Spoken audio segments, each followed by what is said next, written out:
Welcome to English in a Minute. The beginning of spring means sunshine, flowers, and sneezing.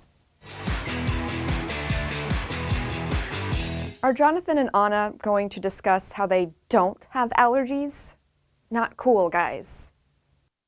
Hey Anna, tell me how the bread baking contest went. Jonathan, I didn't win. I should have, but I didn't. Well, what's that trophy for? Oh, this? I came in second. Oh, stop. Second place is nothing to sneeze at. It is when there are only 2 people in the contest. The phrase nothing to sneeze at means that something is not small or unimportant. It should be taken seriously.